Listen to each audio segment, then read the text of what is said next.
Bom dia, boa tarde, boa noite, sejam todos muito bem-vindos ao canal Regras de Origem em Pauta. Pois muito bem, mais um dia, mais um vídeo, e nós vamos voltar às dúvidas frequentes que recebemos na Coordenação Geral de Regimes de Origem. Vou projetar minha tela para que nós possamos conversar um pouco sobre essas questões, tá bem, pessoal? Deixa eu projetar aqui minha tela, e aí vocês terão acesso às questões que recebemos ao longo dos meses de 2025. Nós já trabalhamos nas duas primeiras, então vou passar para a terceira questão. A terceira questão que recebemos se refere a um produto do setor automotivo, especificamente destinado ao Uruguai, a C02, tá? Sendo que nos foi informado, eu vou começar por essa parte, que este produto automotivo não não está contido, o código não está contido na relação de produtos cobertos pelo acordo, pelo ACE02. Ora, então como isso se dá na prática? Como vocês sabem, eu acho que essa representação visual é muito importante para o entendimento de regras de origem, para facilitar a compreensão do termo. Então, vamos estruturar visualmente essa situação problema. Vejamos. Então, nós temos aqui um produto automotivo, código X, produto automotivo, segundo o consulente, né, que nos remete à pergunta, produto automotivo. Muito bem, este produto automotivo, ele não está contido, portanto, eu vou marcar em vermelho, no ACE 02. Isso não faz parte da pergunta, mas já vimos perguntas no seguinte sentido: olha, esse produto automotivo de código X, ele não está contido dentro do ACE 02, mas ele está contido no ACE 14, por exemplo, que tem uma relação de produtos mais atualizada, portanto, mais extensiva. Ele não está contido no AC02, mas ele está contido no AC14, tá? A pergunta então é: olha, já que ele não está contido no AC02, mas ele é automotivo, eu posso emitir o certificado? Emitir o certificado de origem? Muito bem. A resposta é não. Por quê? Se o produto é automotivo. Recordo, e considerando que o setor automotivo não é parte do Mercosul, caso esse produto automotivo, e considerando que o automotivo não é parte do Mercosul, caso esse produto seja comercializado com o Uruguai, ele não terá acesso à preferência e, portanto, eu não emitirei o certificado de origem. Muito bem, claro. Agora eu vou modular um pouco esse questionamento da seguinte forma. Olha, Thales, de fato, ele não faz parte do rol de produtos do ACE012. Contudo, ele está no ACE14. Então, na relação Brasil-Argentina, ACE14, se entende que este produto é automotivo. Nesse sentido, por mais que não esteja no ACE02, eu posso emitir, correto? Aqui isso é importante, porque esse entendimento vai ser aplicado em outros temas relacionados à regra de origem. Não também. Por quê? Porque os acordos distintos, nesse caso a C02 e a C14, são contratos internacionais, né, entre países autônomos. Então, o fato de no AC14 esse produto ser considerado automotivo e estar, portanto, contemplado, não significa per se automaticamente que o AC02 considerará que também este produto deve ter acesso à preferência. Porque, inclusive, se fosse assim, eu não precisaria negociar as relações de autopeças nos acordos. Bastaria entender que a lista do ACE14 se aplicaria ao AC02 e ao AC74, por exemplo, com o Paraguai, tá? Então, não, se não estiver contemplado, eu não posso emitir, porque esse produto não tem preferência, já que o automotivo não faz parte do Mercosul. E por que eu destaquei isso? Porque uma outra modulação dessa pergunta é: Thales, já que não está no ACE02, posso emitir pelo ACE 18 pelo Mercosul? Não. Por quê? Como eu coloquei na resposta, vou trazer para cá para vocês visualizarem. Por quê? Porque o setor automotivo não é parte do Mercosul. Então, não posso. Se não estiver coberto, se não estiver contemplado no ACE 02 e for de uso automotivo, for para o setor automotivo, este produto não tem preferência tarifária negociada, tá bem? E essa foi a nossa resposta aqui nas perguntas frequentes de janeiro, né, que não é possível. Muito bem. Continua, a pergunta continua. Tudo bem, então, podemos emitir certificado no âmbito da C02 automotivo, considerando que não consta da lista? Não, já respondemos essa primeira parte, só que ele continua. Então, podemos emitir pelo 83º protocolo adicional, em que pese não ser produzido em Zona Franca? Obviamente que não, pessoal. O 83º protocolo adicional trata de Zona Franca. Então, se o produto não for produzido em Zona Franca, é óbvio que não é possível emitir certificado para esta operação. Tá bem, pessoal? Muito bem. Seguindo, em relação ao Mercosul agora.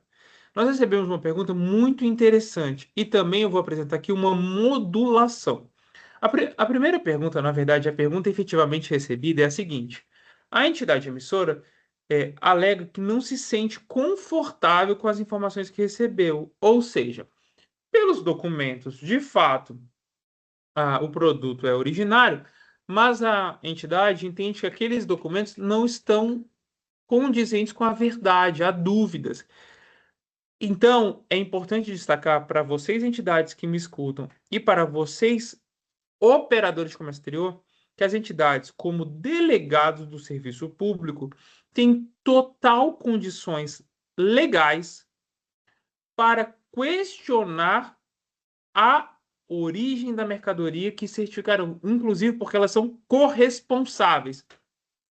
Não entendi, Thales. Explico. Se vocês receberem, por exemplo, uma fatura comercial e vocês entendem que aquela fatura pode estar fraudada, vocês podem pedir para visitar a empresa, vocês podem pedir mais informações, inclusive outras faturas para fazer testes de validação.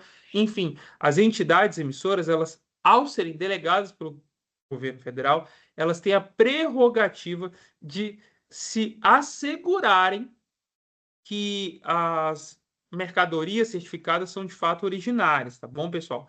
E aqui eu já emendo, não está no questionamento, mas eu já emendo um matiz muito interessante. Eu vou voltar para o nosso quadro de estudos.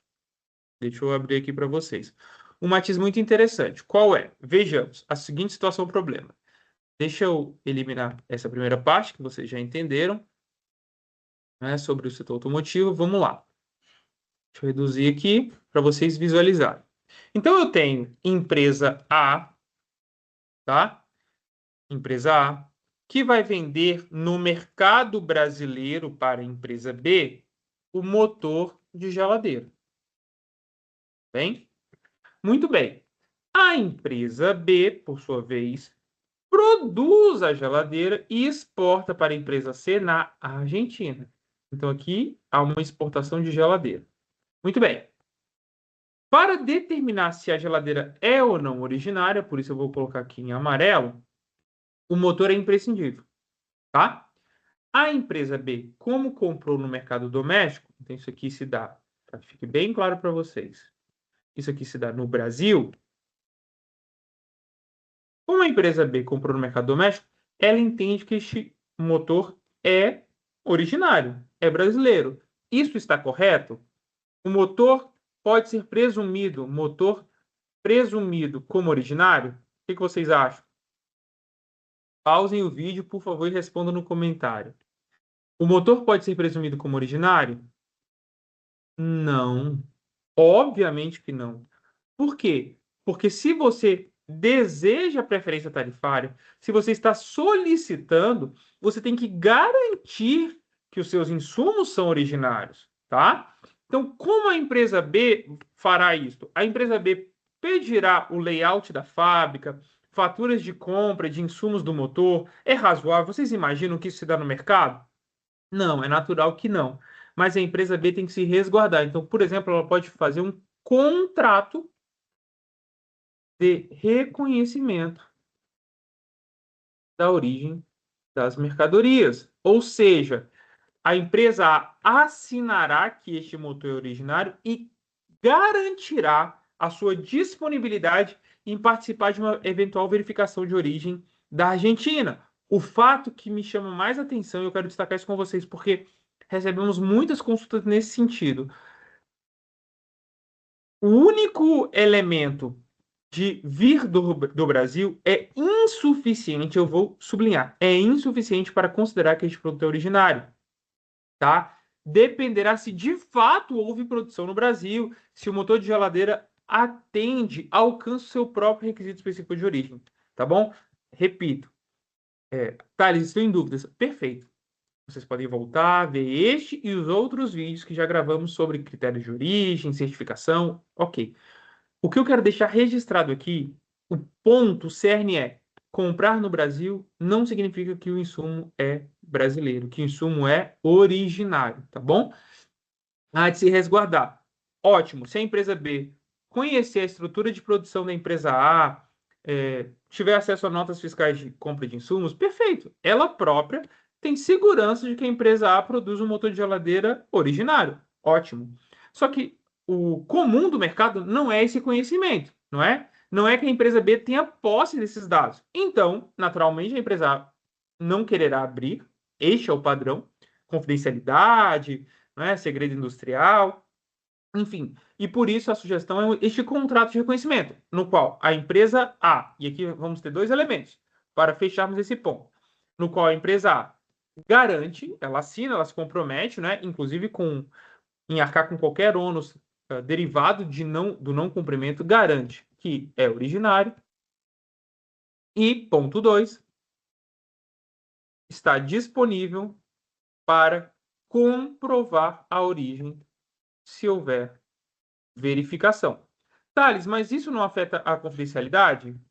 Não, por quê? Porque ela vai entrar em contato, então, com o país de importação e exportação em sede de verificação de origem. Exportação. Em sede de verificação de origem, portanto, esses dados irão para governo, né, e não para o setor privado. Tá bem, pessoal? Então, ótimo. Tenham todos um excelente final de semana. Sextou. E continuamos nos próximos vídeos tratando deste FAQ. Porque, ao meu ver, como ele traz questões factuais, ou seja, questões práticas que recebemos, eu entendo que retomá-lo ajudará com que muitas dúvidas sejam sanadas. Afinal de contas, se presume, não é, que essas dificuldades sejam replicadas em diversas operações comerciais. Tá bem? Muito obrigado, bom final de semana, até mais.